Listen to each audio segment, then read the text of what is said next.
chaque semaine, Christophe Carrière perce quelques secrets de tournage d'un classique du cinéma. Aujourd'hui, Léon, de Luc Besson, sorti en 1994.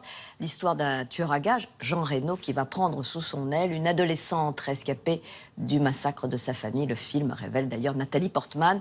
En voici quelques anecdotes.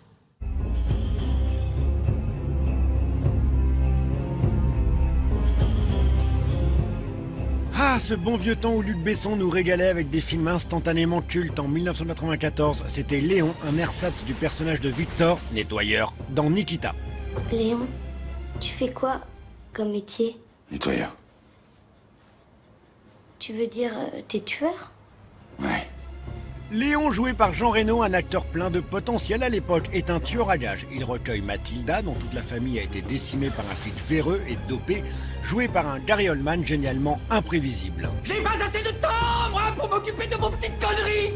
Mathilda a dans l'idée de devenir elle aussi nettoyeuse, mais elle a 12 ans, tout comme son interprète Nathalie Portman. Et là, une petite info rien que pour vous sur comment gérer une mineure dans un rôle pareil quand vous avez dans l'idée, comme Luc Besson à l'époque, de conquérir le marché américain. Il faut faire des concessions. Dans le scénario original, Mathilda fumait. Les parents de Nathalie Portman, pas d'accord, imposèrent à Besson de limiter les séquences, qu'on ne voit jamais la petite vraiment tirer sur sa cigarette, et surtout qu'elle arrête définitivement au cours de l'histoire. Je veux que t'arrêtes de fumer, ça va te tuer sinon. Ok. Toujours dans le scénario original, Mathilda nouait une idylle avec Léon. Chaste, mais quand même une idylle. Pour ne pas choquer le public anglo-saxon, la romance a été très polissée, de même que toutes les déclarations d'amour explicites ont été coupées, sauf celle-là.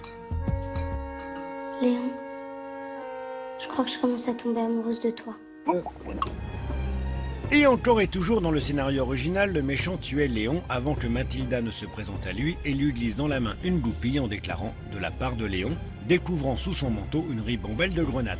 Sauf que si Besson finissait ainsi son film, il pouvait dire adieu à la sortie de Léon aux États-Unis et par conséquent au suivant, le 5e élément.